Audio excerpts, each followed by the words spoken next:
Hello guys! Good morning! Tara na mag-almusal. Ito po ang almusal ko ngayong umaga ay nilagang saging para maiba naman kasi everyday ang kinakain ko is fried rice with egg.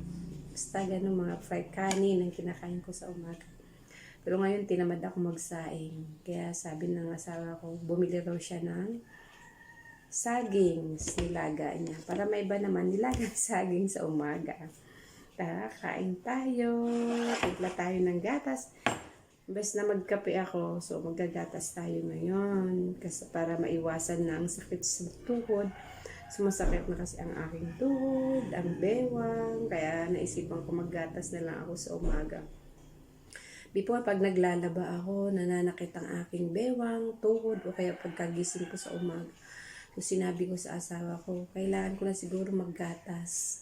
So, naisip ko Anlin. Anlin ang iniinom ko yung 3 plus para sa buto, sa muscle at saka sa joints, sa mga dugtungan ng ating kasukasuan. So, yun. Simula naman uminom ako noon, hindi ko na nararamdaman ang pananakit ng tuhod, ng bewang, kahit ang dami-dami kong nilalaban, hindi na siya sumasakit. So ngayon, continuous na ako, Anlin. Tapos nung isang beses, pumunta kami ng Mercury. Dapat bibili ako ng yung plus 3 na Anlin lang kasi medyo mura-mura yun. Tapos inalok kami ng Guardia. May buy one take one daw Anlin plus 10. So maganda kasama pati sa brain, sa balat, sa mata, marami siya plus 10 eh. Pero plus 10 din ang presyo. So buy one take one siya. Sabi ng asawa, kumuha ka na kasi buy one take one naman. So kumuha ako. Pero sabi ko pag naubos to, hindi, iba na. Back to normal na naman ako ng plus 3 na Anlin. Okay na yun. Yun lang ang abot kaya ng aming bulsa.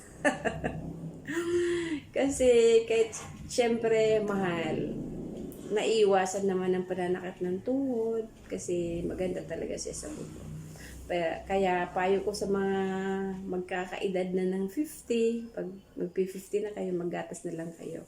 Anlin para maiwasan yung pananakit ng mga buto, bewang, yung rayuma. Maganda talaga siya, napatunayan ko. Kasi 4 months na ako umiinom, hindi ko na nararamdaman ang pananakit ng tuhod at saka bewang. Tara guys, magtitimpla ako ng ating Anlin. Ito ang Anlin plus 10 ko.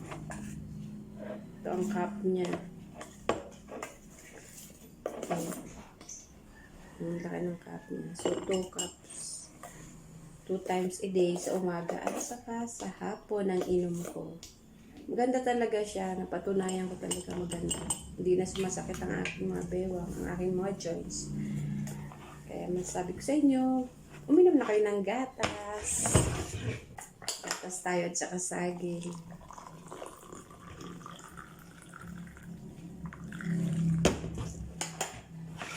Guys, simulan na natin mag-breakfast ng saging.